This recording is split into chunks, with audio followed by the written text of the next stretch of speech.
Hello, everyone. I know that you all have been having an amazing day. I heard you talked about self-driving car this morning, and you got an understanding of how data center works. All these are very, very interconnected with what we're going to go over today. But before we get started, I know that high school kids are very hard to please. I have 2 kids. They're not quite high school yet, but I know that they have very high standards. So what we're going to do to start with is we are going to, if the clicker can work, we're actually going to start with some questions for you. Okay. And what we're going to do is, you're going to raise your hand. I believe there's going to be a mic that's passed around. And for the folks who actually answer the question, we also have a little bit of a surprise award for you as well that the lady said at the front, Stacy will pass around. So think about an example of an AI product that you actually interact with every single day. Okay? Something that gets used a lot, I think, and I use it sometimes, is ChatGPT. Wow, you use ChatGPT already every day. That's great. I hope your teachers hear about that. Okay, great. Another one?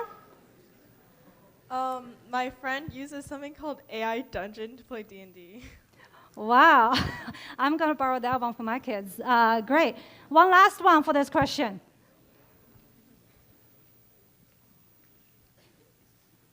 Snapchat AI. Use the Snapchat AI? Yeah, like there's a Snapchat AI like on Snapchat. Do you like it? Yeah, you're able to like talk to it and it gives you answers. Great, that's wonderful. Hope it's not like homework answers, right? Okay, don't worry, you have more chances. The next question is, how do you think that the apps you talk about actually know, let's say if you talk about Snapchat AI, or you go to Facebook, or LinkedIn, how do you think that it knows what content to recommend to you? I think that they use certain algorithms to recommend what you should be using based on what you have used in the past. Great. That's a lot of information that's embedded in her answer, because you needed to know what you have liked in the past and then recommend the content to you. Great. Any other ones? This one? I think it uses like watch time to figure out like what you're more interested and recommends things similar to it. Great. Watch time to indicate what your interest is. Wonderful. One more. One last one. Like One cookies? Cookies? Cookies? Yeah. Sorry, I couldn't see where the answer. Oh, okay. Yeah. So cookies as in a way of identify who you are? Identifiers? Okay, great. Great answers, by the way. You guys really are very tech savvy. Now I have to really up my game in terms of what we talk about today. Okay, so the last question. Okay, so what tasks do you want your dream AI co-pilot to help you solve? We have hands in the front here. Time management. Time management, I like that. Okay, you want your AI to help you manage your time better. Okay, great. Over there. I'm really indecisive, so I want it to like make decisions that I can't make myself, I guess. I love that. I love that. Great. Decision-making machine. I like that. One last one.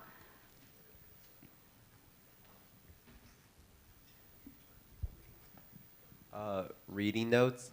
Reading notes. Yeah, whether for history or English. So your history teacher gave you a lot of reading assignments. I like that.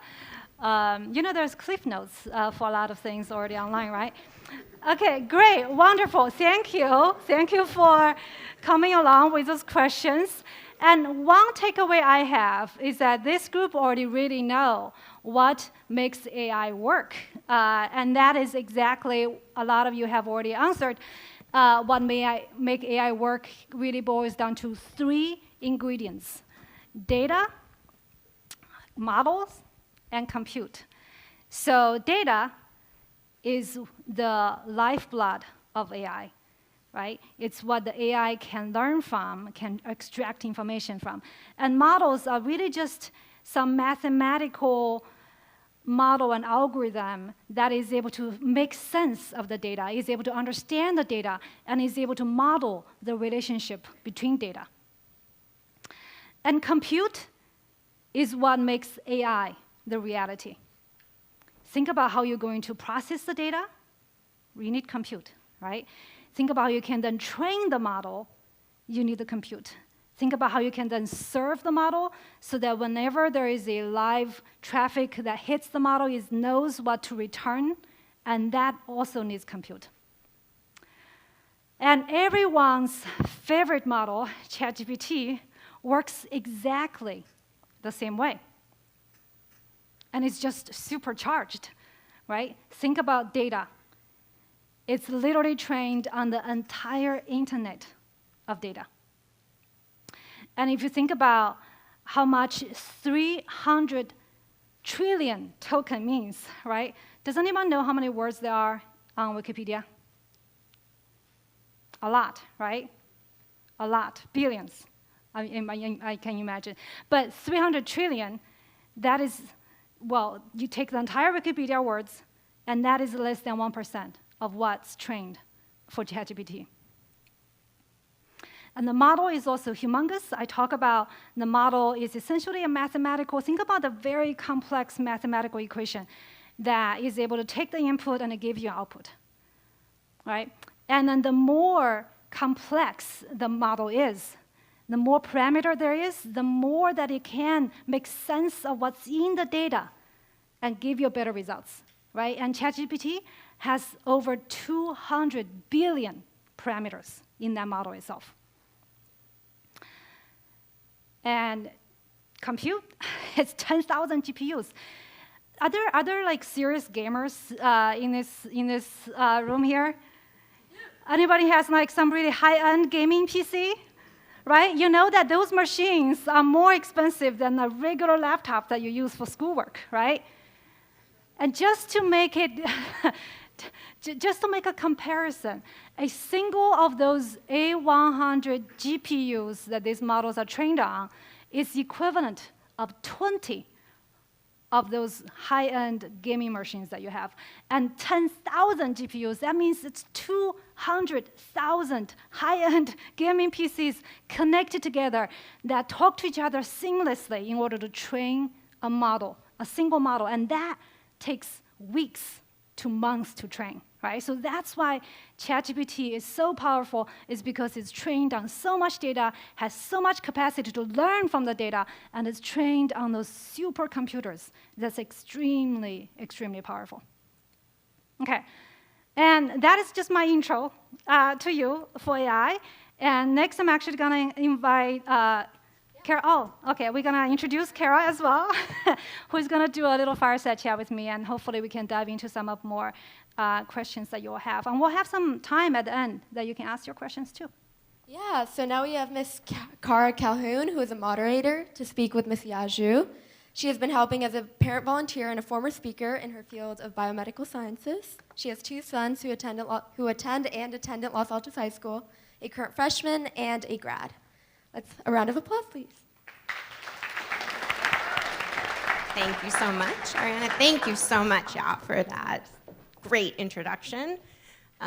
So happy to have this opportunity to sit down in a conversational format with you. We're trying something a little bit different this session, so hopefully you guys all like it. And so let's just jump right in. We're gonna cover some questions on just background, also on everyday life and ethical considerations, and then also about the skills and mindsets that are needed to have a career in this pathway. So why don't you start off by sharing a little bit of your journey that led you to become the vice president of AI and data at LinkedIn? I'm old, so I'm gonna just briefly touch upon maybe something that could be relevant to this audience here.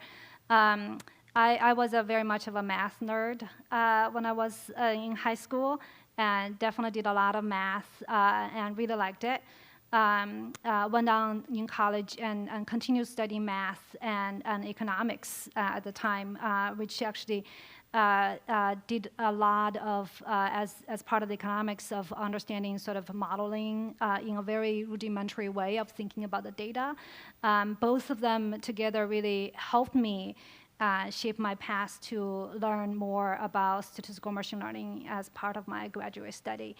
And as part of when I was studying at Stanford, there were so many tracks that I can work on in my thesis. And I just remember I did this class, a graduate level class, where what we did was we essentially learned so much about, you have a streaming video, right? Think about you have a video, and then in real time, as a video is playing, you need to have an algorithm that detects the objects that's in the video, right? Very cooked up video, literally thinking about very simple, unlike anything that's like, fancy real video that you watch on YouTube. And but then you need to have an algorithm that is able to detect the object and then also processing it really fast, right? And that was the very first time I saw that what I learned can be very useful for real life. Think about, like object detection in videos is a very sort of tangible thing that you can do. So that really just kind of gave me this purpose of using what I've learned and be able to apply it in a very practical way and relate to my career path at LinkedIn. Great. And then I guess before we get too deep into the AI topic and a little bit more, can you just give the audience what you consider a very concise definition of AI? It's such a buzzword today, and how do you describe it in just kind of your elevator pitch? I'm never very good at elevator pitch. I mean, we talk about how AI has these ingredients of data, model, and compute. I think about AI just like as a way of bringing these three things together to be able to, somebody said that they wanted a decision maker machine. Like it's like, really just helping us do things in a much more automated way, right? Either that is being automatically identifying content that you may be interested in watching, or helping you making certain decisions, being a useful tool for you.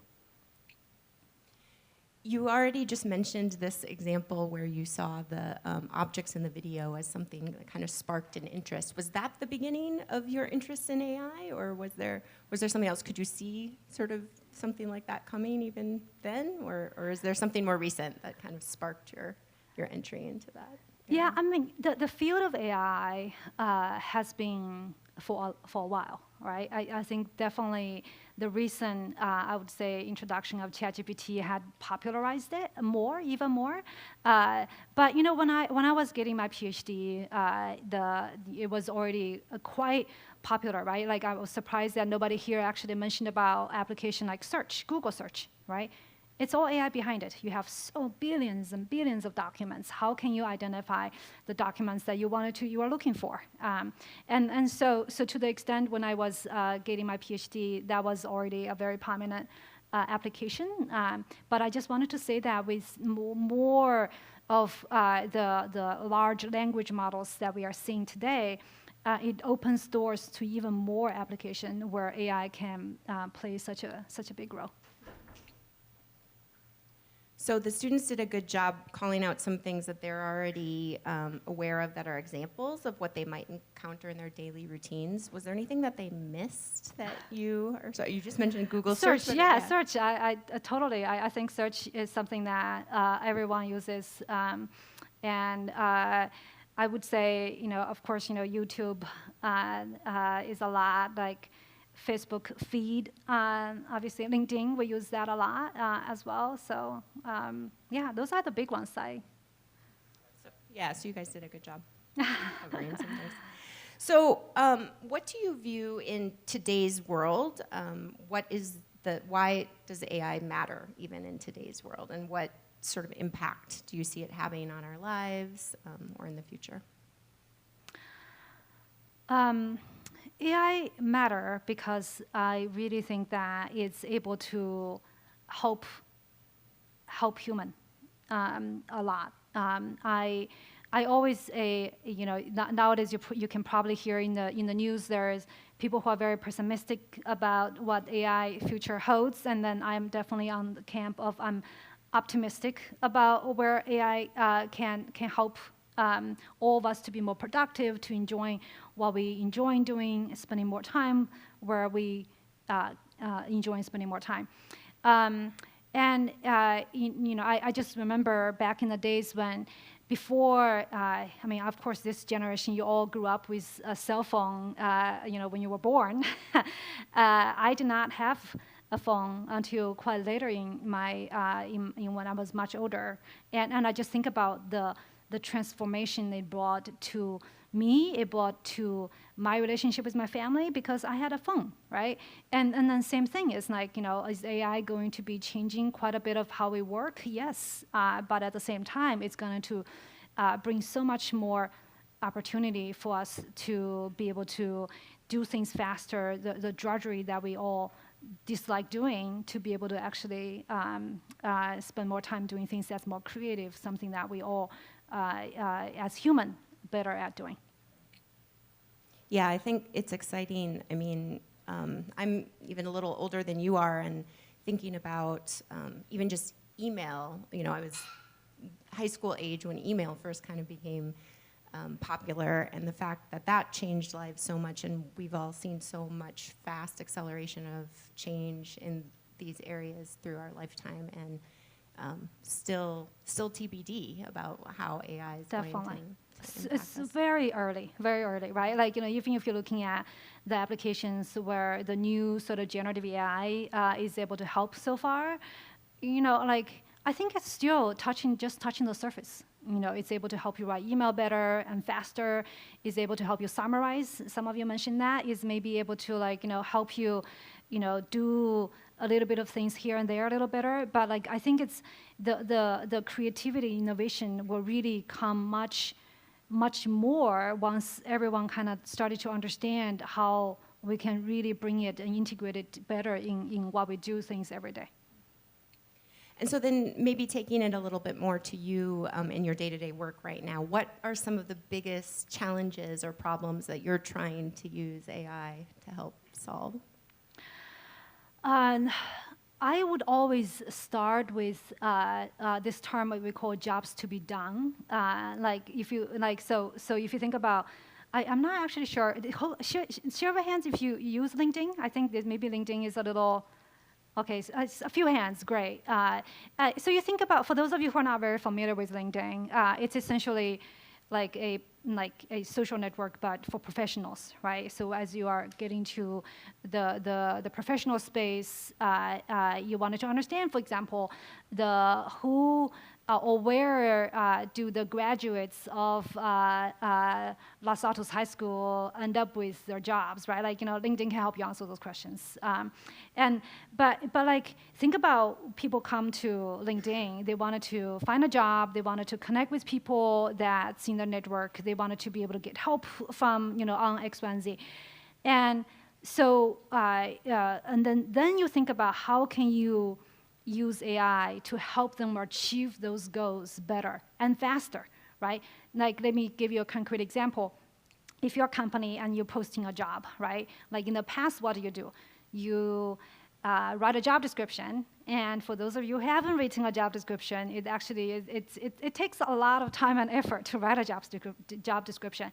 And now you can actually we have built an AI tool that can help you write a job description automatically, right? It's able to help you using a particular skills that you have in mind that you are looking for. Is able to help you customize it on top of sort of the job title and then the industry that you're hiring for. So all that just makes the hiring manager's job so much easier. Right? And on top of that, we can also, based on a better understanding of the company that is hiring and then the job applicants who are looking for a job, that we can match them better as well. So that's what we do a lot with our AI is I would say that, we are matchmakers. We are just trying to, help people who are looking for a job find a job easier and faster, and people who are looking to hire somebody to hire better and hire faster, as an example. So faster, better, and easier. Faster, better, easier, yeah. Yeah, and just because it's a good time to put in a little plug for this, when y'all just polled if you guys had LinkedIn profiles or not, one of the programs that we're really excited to offer this year as part of STEAM Week is on Wednesday during ACT. We actually have some colleagues of y'all's coming in to do a Rock Your Profile workshop session. So you can come back here to Eagle Theater and they'll actually bring your laptops and they'll actually give you some examples of how to set up your profile and get started on sort of that professional journey. So. That's great. Great. So switching gears a little bit, I want to move into this idea of some of the ethical considerations, because I think any time that there's a fast pace of change like this, there's some things we have to be thoughtful about before we just kind of run right in. So how do you think about it? What are some of the ethical considerations that you think about when you're thinking about implementing this technology? Yeah.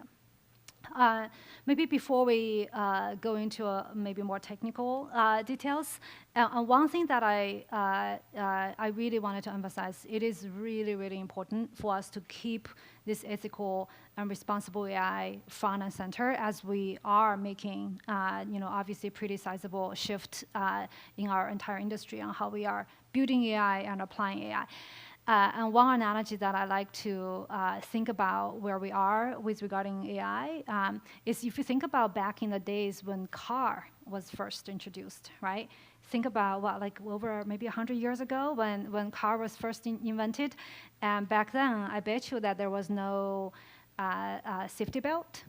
I bet you that the car wasn't having the right safety grades that it needs to be on the road. I'm also sure there was no stop sign and there's no speed limit and the roads were not built for cars to drive either, right? So now think about where we are today, right?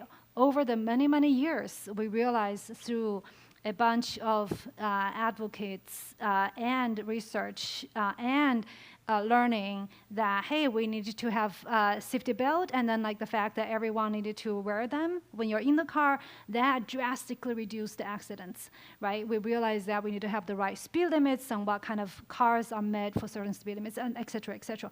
So I think the same thing with AI. Right, the AI, a lot of, especially now that with those foundation models that is generalizable, that is applicable to many, many applications, by having those applications and then in parallel thinking about pushing really hard on the right regulations or safety measures, all these are really important.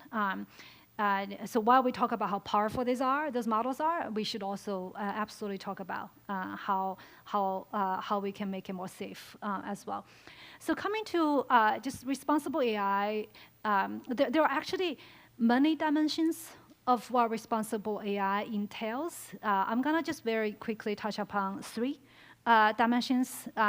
One is fairness. I think it's super important that AI, when because it generates answers, because it actually makes predictions, that is unbiased.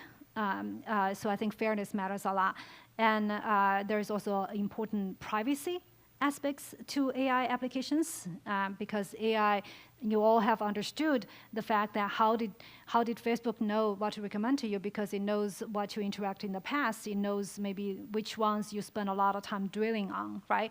And that's why it makes it so important that privacy is front and center when we are building AI models. And then the third dimension is, I would say, transparency, knowing that AI it's complex, right? We talk about how complicated it is, 200 billion parameter models and how that is running around. It's really important that we are transparent with regarding what goes into the model and what are the limitations. How do we think about sort of different meta information about the model itself that need to be transparent to the users of AI. So those are the the three areas I think as we think about responsible AI, that we're putting a lot of focus on Ellington as example. And it's actually a pretty sort of a general field that people are spending a lot of research and energy on investing. Yeah, that's really kind of easy to remember framework around all of that. I'm particularly interested in the fairness piece. Is there anything specific that you can do to help make sure that we aren't perpetuating biases in this space? Yeah, I would say by and large, two things that we are doing. One is, it's actually, a framework is very simple. One is you monitor it. Because what you cannot measure, you cannot make better, right? So you're making sure whenever you are launching an AI model that you monitor, making sure that it's, and detecting if there is anything that is degrading from that dimension. And then the second is mitigation, right? Once you've identified something is not great, how do you then go about mitigating it? Right? And of course, now when we go into a little bit of technical detail on how mitigation would work, is then we talk about the three dimensions, right? You can mitigate through data, right? So think about, imagine, right? Actually, looking at today, ChatGPT, a lot of these models are trained based on internet data, right? What's available on the internet. So imagine that there is a lack of representation of certain language on the internet. Then that will mean that ChatGPT is not going to work well for the language, right? So with that same analogy, that when you are trying to mitigate bias in your model, that you can like do it through augmenting the data that you have. Right, and then there are other things. I mean, I'm not gonna, the model itself, you can also do different calibration. You're making sure that you identify the areas that that the bias is more likely to occur, and then fix it as well. Yeah, it's kind of an interesting intersection of the science, technology, and even psychology a little bit. Oh, right? absolutely, absolutely. It's actually a very much of a combination of a science and engineering, and also sort of a social science as well, because a lot of times, let me just kind of give you a toy example, right? If you go to, let's say you wanted to do a search on let's say you go to Google, you search for scientist, and you see, hey, give me the images of scientists. And you imagine that, it gives you 80% male and 20% female, and that's the image that it returns back to you. Is that right, or is that not right? Right? It could be that, hey, you know what, there are, if you imagine that there is only 100 scientists in the world, and then 80 of them are male, and then 20 of them are female, and then you can be like, okay, so maybe that's right? Because it gives you kind of representation of what the reality look like. But you can also say, maybe it's not right, because we actually wanted more female to be scientists. I think it's so that you can see that the sort of ethics is not that trivial, because you have to really think about the social implications in addition to just hey, what does the science say? So it's a very, very complex problem, because it's not just about math, right? And it's so much more about beyond that. Yeah, very interdisciplinary. Very interdisciplinary. And maybe that's a good segue. I wanted to touch, just before we open it up to questions shortly, a little bit on you elaborating on what specific skills and mindsets students can cultivate if they're interested in this area. You could touch on that a little. I would say curiosity. This space is changing so fast. When I was getting my PhD, and my thesis, which is really the project that I spent 4 years on, was on, you have a graph, you try to predict, making prediction on the graph. And then at the time, the way that I was solving that problem, like today, now I look at how I solved it, and it's entirely different, right? Like my method was already, back then it was state of the art, but now it's obsolete. So I think, and it's only been, it's only been a little over 10 years. So really I think if you take a look at like how much the same job has changed in terms of the skills that's needed for the same job over the last 8 years, 25% of what's required in the same job has changed. So that's why, AI is only gonna accelerate that, right? So I think my call to action to all of you is really just stay curious, and because what AI is known today is gonna be very different the time when you are about to be an AI scientist or engineer. Great. So let's just ask one concluding question, and then I hope you guys are all thinking about questions to ask Ya as well. Do you have one key takeaway that you hope that the students will leave today with after hearing these various discussions about AI?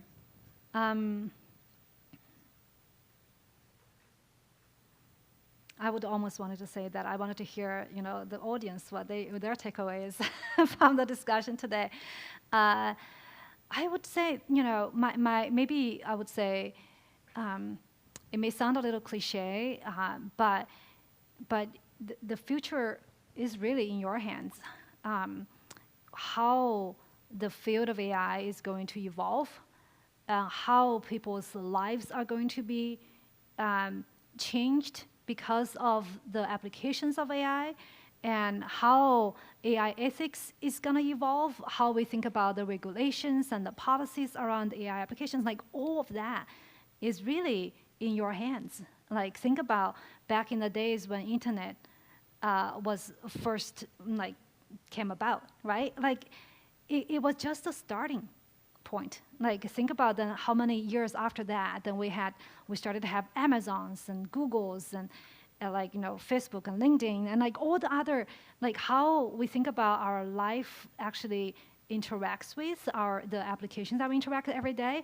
Like it was literally quite a few years after internet was born. And that's what I think is like we are still so early in the era of AI, and how the future is gonna hold is gonna largely depend on you. It's in your hands. Thank you so much. Let's give a quick round of applause, and then we'll go to questions. Thank you.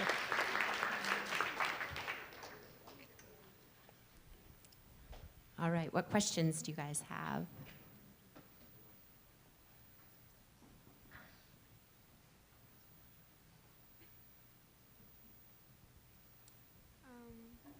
Do you think there's any negatives to like the evolving of like AI? Are there potential negative consequences of AI? Absolutely. I think with any powerful technology, there is always the dark side of it, right? Just think about internet. Because of the internet, it's much easier for us to get information, but it also means that the bad information also gets propagated much faster than it was ever before, right?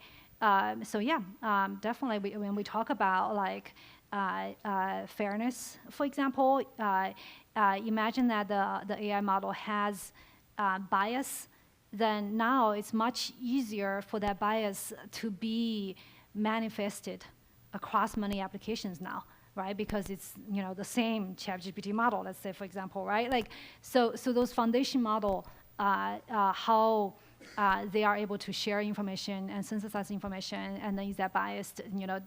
Can it have bad information? All these matter a lot more. It's a great question.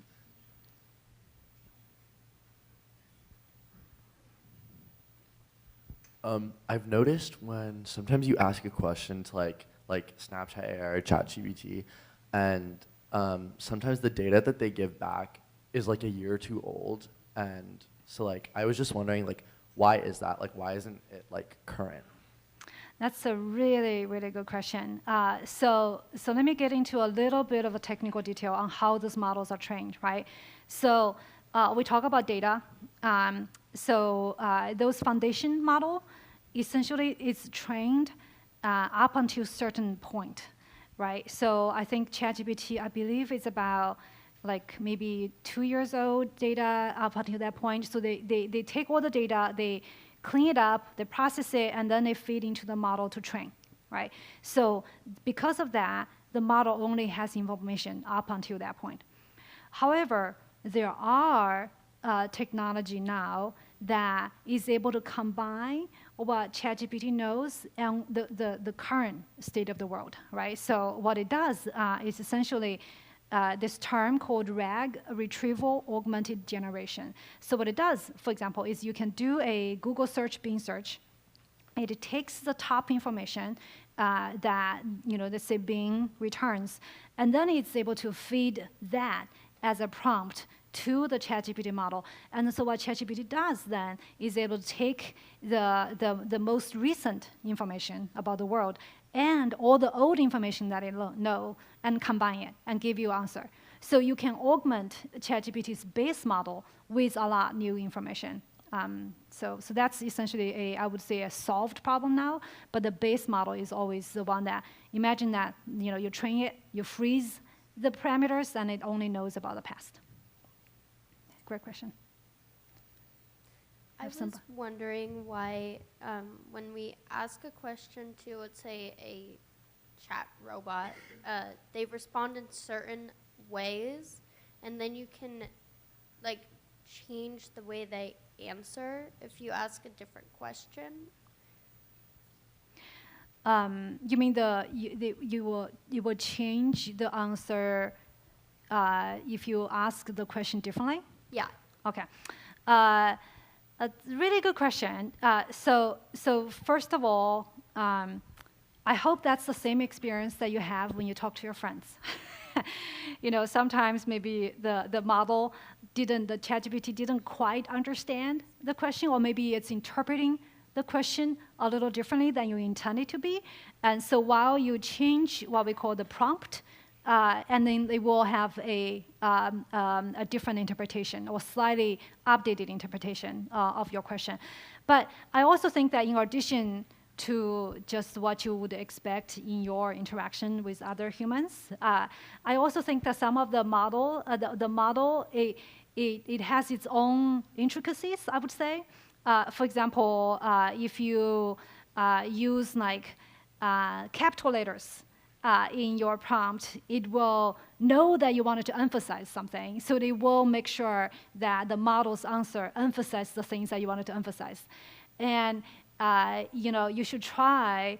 I don't know whether it's the most recent version does this or not. But let's say if you have a somewhat of a long question, and if you change the ordering of your paragraph, it will also respond a little differently, right? So the emphasis a lot more of the end of your question than the beginning of your prompt to it. So I think it's got some not exactly how human would read as well, because think about it, it's a sequence model, right? So it's it's reading your prompt token by token.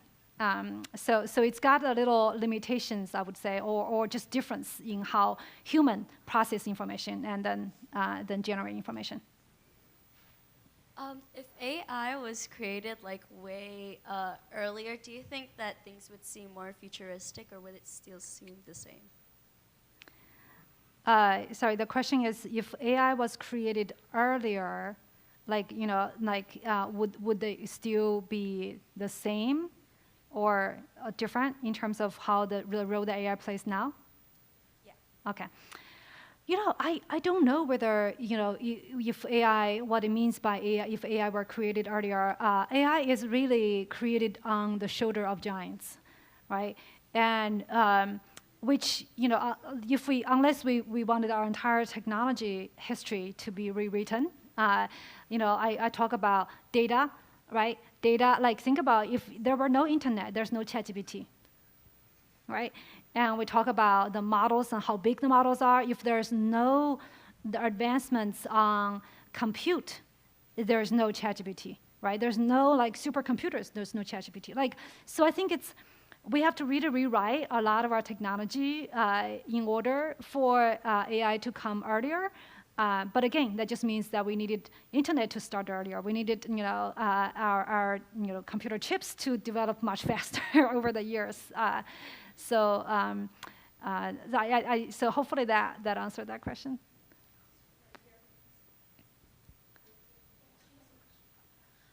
What do you? How do you think like AI will like further evolve once like technology like evolves even more faster? Like how do you think like it'll like influence how our society runs?